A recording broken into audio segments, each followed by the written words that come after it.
Snow falls on the windshield in big, thick flakes. I round the final curve of the winding road and slow in front of the darkened house. "Thanks for the ride. I'm sorry you had to drive so far out of your way."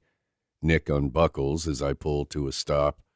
Ignoring the aches and pains from the game, I shift forward in my seat and wave off his appreciation. It was no problem. He shoots a crooked smile at me as he opens the passenger door.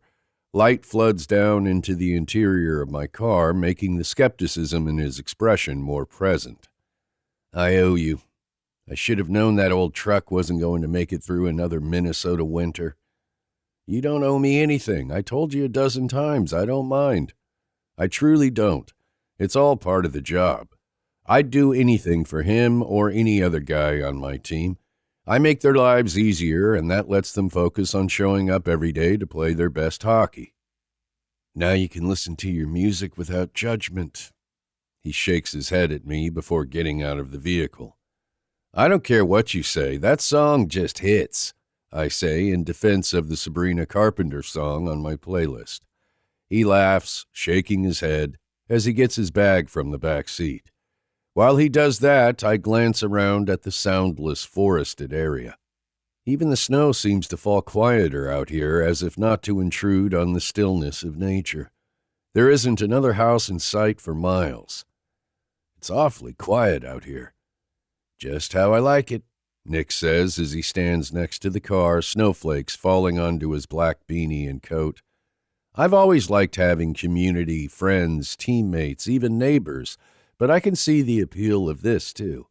A man has to have a certain level of peace within himself to enjoy this sort of tranquility, and I guess I've never had that. Still, I can appreciate it."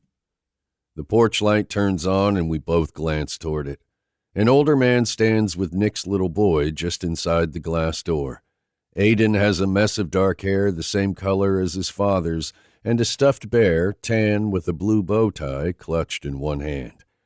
Nick's grin widens at the sight of his son, and he spares me only a short glance as he says, "Thanks again for the ride." "Any time." He shuts the door and hurries up to the front of his house to pull his son into his arms. The little boy wraps himself around Nick's neck as he's carried into the house, and then the door shuts, blocking out their happy reunion. I let out a long breath as the exhaustion of the past week finally seeps in. 3 road games in 6 days. I'm glad to be home, even if the weather is doing its best to keep me away a little longer. Pulling back onto the road, I turn up the music. "This song really is a bop," I say quietly to myself as Sabrina's voice fills the cab.